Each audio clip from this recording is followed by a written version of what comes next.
दीवानी अधिवक्ता संघ के पूर्व अध्यक्ष अमर बहादुर यादव द्वारा अधिवक्ता सुरक्षा अधिनियम लागू करने में हो रहे विलंब को लेकर एक बार फिर मीडिया से बातचीत की और सभी अधिवक्तागण समुदाय के बंधुओं से प्रार्थना है कि आप सभी प्रोटेक्शन एक्ट लागू कराने के लिए बराबर प्रयासरत रहें।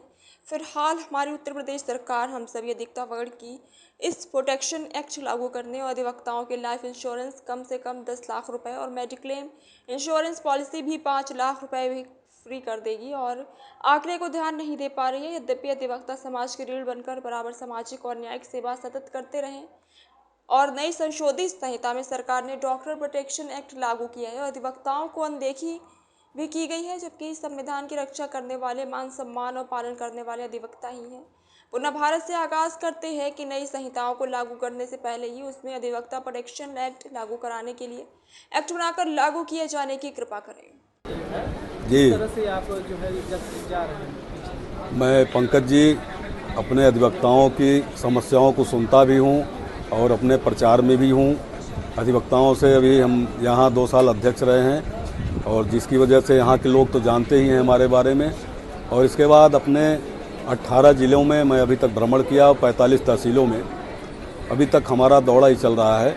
अधिवक्ताओं की समस्याएं आए दिन आती हैं और जिसका निराकरण हमारे प्रदेश सरकार या बार काउंसिल द्वारा नहीं किया जा रहा है। और मेन उद्देश्य हमारा केवल प्रोटेक्शन एक्ट लागू कराने के बारे में है कि अधिवक्ता प्रोटेक्शन एक्ट लागू हो जाए तो अधिवक्ताओं की समस्याएं हल हो जाएंगी और कभी उनको किसी से विवाद नहीं होगा।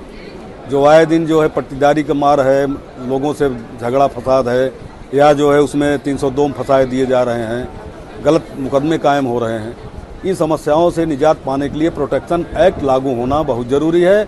और हमारे केवल हाई कोर्ट, सुप्रीम कोर्ट के जो अधिवक्ता हैं वो तो संपन्न हैं, उनके लिए कोई दिक्कत नहीं है, लेकिन 80% से ज़्यादा हमारे अधिवक्ता जो डिस्ट्रिक्ट कोर्ट में वकालत करते हैं उनकी स्थिति वो नहीं है कि जो अपने दवा कर सकें। उनके लिए परेशानी है।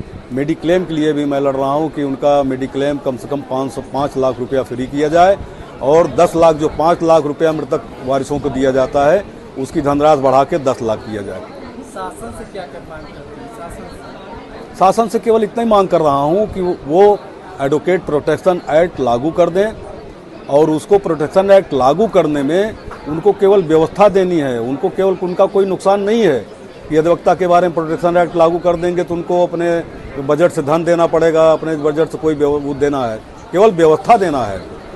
बकिया तो जो है, जो पार्टी उनसे झगड़ा करेगा, मार करेगा, उसको जुर्माना लगेगा, उसकी सज़ा होगी। सरकार को कुछ नहीं करना है उसमें। जैसे डॉक्टरों का जैसे लागू हुआ। एक सवाल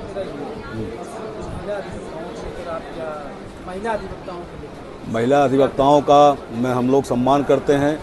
अब उनके लिए मैंने यही महिला अधिवक्ता और जूनियर अधिवक्ताओं के लिए जो 5 साल से शुरू से 5 साल तक रहते हैं उनको कम से कम 15,000 रुपया महीना, और जो बुजुर्ग अधिवक्ता हैं जिनकी उम्र 65 साल से ऊपर हो चुकी है, 65 साल के ऊपर वालों को भी मैं चाहता हूं कि 15,000 रुपया महीना उनको सहायता राशि दी जाए बार काउंसिल से।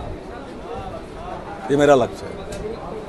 और इसके साथ साथ मैं टोल टैक्स भी चाहता हूं कि टोल टैक्स माफ़ हो जाए। वकीलों को जो आए दिन परेशानी हो रही है, टोल टैक्स जमा देना पड़ता है, रोज़ आ जा रहे हैं तो उनको रोज टोल टैक्स देना पड़ रहा है। काफ़ी अधिवक्ताओं को हाई कोर्ट जाना पड़ रहा है, उनका जो है मुकदमा दाखिल करने के लिए उनको ले जाके जाना पड़ता है, तो ऐसे में टोल टैक्स भी देना पड़ रहा है। तो इन समस्याओं से निजात पाने के लिए हम लोग जो है प्रयासरत हैं और चाहते हैं कि हमारे जनपद जौनपुर से पिछले कई सालों से कोई प्रतिनिधित्व करने वाला बार काउंसिल में नहीं है। हमारे आजमगढ़, जौनपुर में, अगल बगल जो है बनारस में तो हैं, 4 ठो हैं इस समय। बनारस की बात मैं नहीं कर सकता, लेकिन आजमगढ़ में, इधर मऊ में, आपके जो है इधर कई ज़िलों में अगल बगल के नहीं हैं। और हमारे ज़िले से अगर हमारा ज़िला चाह ले, जनपद जौनपुर केवल चाह ले, तो ये निश्चित है कि एक प्रतिनिधि भेज सकता है बार काउंसिल में। मैं आपके माध्यम से मैं सभी अपने अधिवक्ता बंधुओं के, पूरे उत्तर प्रदेश के अधिवक्ता बंधुओं को बधाई देना चाहता हूँ। आगामी नवरात्र